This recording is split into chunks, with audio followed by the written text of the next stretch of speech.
নমস্কাৰ YouTube channel Gitartha কথনলৈ আপোনাক স্বাগতম জনাইছোঁ। শ্ৰীমদ্ভাগৱত গীতা ভগৱান শ্ৰীকৃষ্ণৰ স্বমুখ নিঃসৃত বাণীৰূপে পৰিচিত সমস্ত হিন্দু শাস্ত্ৰৰ সাৰ, পৃথিৱীৰ প্ৰায় সমস্ত ভাষালৈ অনুদিত সৰ্বাধিক জনপ্ৰিয় এই গ্ৰন্থভাগীৰ এটি সৰল অনুবাদ আপোনাৰ সন্মুখত উপস্থাপন কৰিব বিচাৰিছোঁ। আশা কৰোঁ ইয়াৰ মাধ্যমেৰে আপোনাৰ জীৱনত এটি নতুন আলোকৰ সন্ধান পাব, লগতে সমাজলৈকো আনিব পাৰিব এক শান্তি, মৈত্ৰী আৰু আনন্দৰ নতুন জোৱাৰ। আহকচোন আমি এই শাস্ত্ৰভাগীৰ ভিতৰলৈ সোমাই যাওঁ।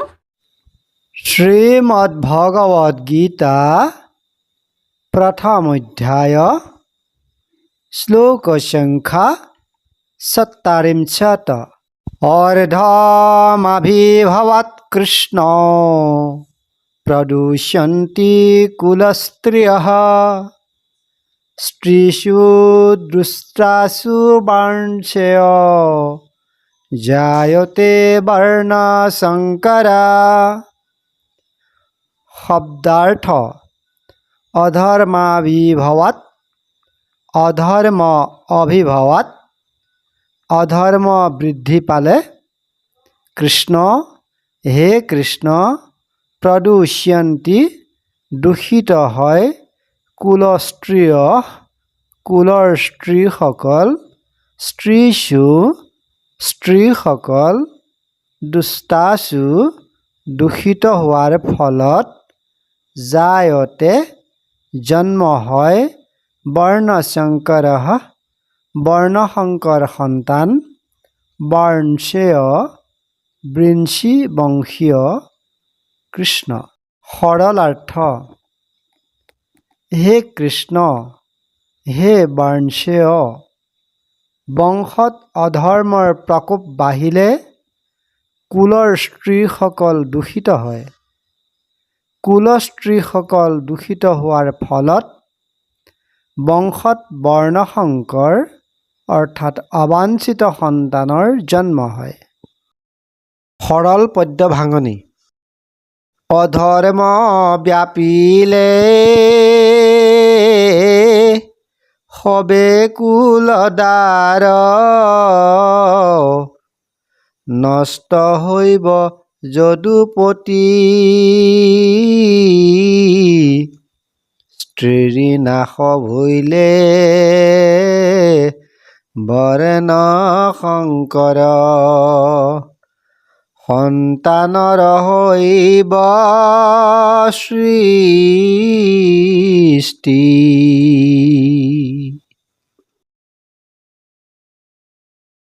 40 নং শ্লোকৰ সৰল ব্যাখ্যা। অৰ্জুনে ইয়াত স্ববংশ নাশ হ'লে কুল ক্ষয় হ'ব, কুল ক্ষয় হ'লে কুলৰ শাশ্বত ধৰ্ম নাশ হ'ব, কুলধৰ্ম নাশ হ'লে কুলত অধৰ্ম বিয়পিব, অধৰ্মৰ প্ৰাদুৰ্ভাৱ ঘটিলে কুলৰ পত্নীসকল নষ্ট হ'ব, কুলৰ পত্নীসকল নাশ হ'লে বৰ্ণসংকৰৰ জন্ম হ'ব, বৰ্ণসংকৰ সন্তান জন্ম হ'লে পাছৰ শ্লোকলৈ গৈ আছে। এই গোটেই কথাবোৰ সঁচা সঁচা যেন লাগিলেও আজিৰ বিজ্ঞানৰ যুগৰ বিচাৰে এইবোৰ সমৰ্থন নকৰে। মেণ্ডল নামৰ এজন কৃষি বিজ্ঞানীয়ে যি বংশগতি তত্ত্ব আগবঢ়াইছিল, সেইমতে সংকৰ হাইব্ৰিড অৰ্থাৎ দুটা বেলেগ বেলেগ পৰ্বৰ প্ৰজননৰ ফলত হোৱা বীজবোৰ দুয়োটা পৰ্বৰে পিতৃ আৰু মাতৃৰ উত্তম গুণখিনি লৈ এটা উন্নত নতুন পৰ্বৰ সৃষ্টি কৰে বুলিহে পৰীক্ষাৰে প্ৰমাণ কৰি দেখুৱাইছিল। আমিওতো একে পৰিয়ালৰ মাজত বিবাহ হোৱাটো সমৰ্থন নকৰোঁ। ইও সম্পূৰ্ণ বিজ্ঞানসন্মত কথা। তেনেহ'লে সংকৰ হোৱাত আপত্তি কি? কিন্তু সংকৰ শব্দই যদি জহৰা বা অবৈধ সন্তান বুজায়, তেতিয়া কথা সুকীয়া। যিহেতু অৰ্জুনে ইয়াত কুলৰ কথা কৈ আছে, গতিকে ক্ৰছ মেৰেজ সমৰ্থন কৰা নাই। সেইটোহে এই শ্লোক ভাগৰ অৰ্থ বুলি ল'ব লাগিব।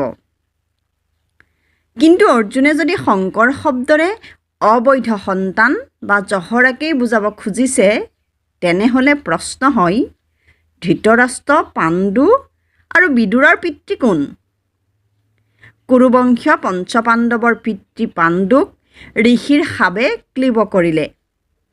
এওঁলোক তেনেহ'লে কি হ'ব? আমি গীতাৰ সমালোচনা কৰা নাই, তথাপি আমাৰ মতে আমাৰ বিচাৰ সত্যান্বেষী হ'ব লাগে। আমি ক'বলৈ গ'লে পূৰ্বতে দেৱব্ৰতে অৰ্থাৎ ভীষ্মই পিতৃৰ সন্তুষ্টিৰ বাবে যি ভীষণ প্ৰতিজ্ঞা কৰিলে আৰু শান্তনু ৰজাৰ সত্যব্ৰতীৰ প্ৰতি যি অহেতুক আকাংক্ষা জাগিল, তাতেই কুৰুকুলত অধৰ্মই থিতাপি ল'লে বুলিব পাৰি। গতিকে এতিয়া আৰু অৰ্জুনে এইবোৰ বিনাই লাভ নাই। শ্লোকভাগৰ সাৰ্বজনীনতা। তথাপি এই শ্লোকভাগৰ সাৰ্বজনীনতা নথকা নহয়। কিন্তু ইয়াৰ সাৰ্বজনীনতা বিচাৰ কৰাৰ আগতে আমি এই গ্ৰন্থভাগীৰ এজন মূল্যহীন ব্যাখ্যাকাৰ হিচাপে এটা কথা ক'ব বিচাৰিম যে কাৰোবাৰ গীতা ব্যাখ্যা পঢ়ি আমি এই ব্যাখ্যা আগবঢ়াইছোঁ এনে নহয়। ইয়াত আমি গীতাৰ প্ৰতি থকা আমাৰ নিজস্ব দৃষ্টিভংগী প্ৰকাশ কৰিবলৈ গৈ আছোঁ।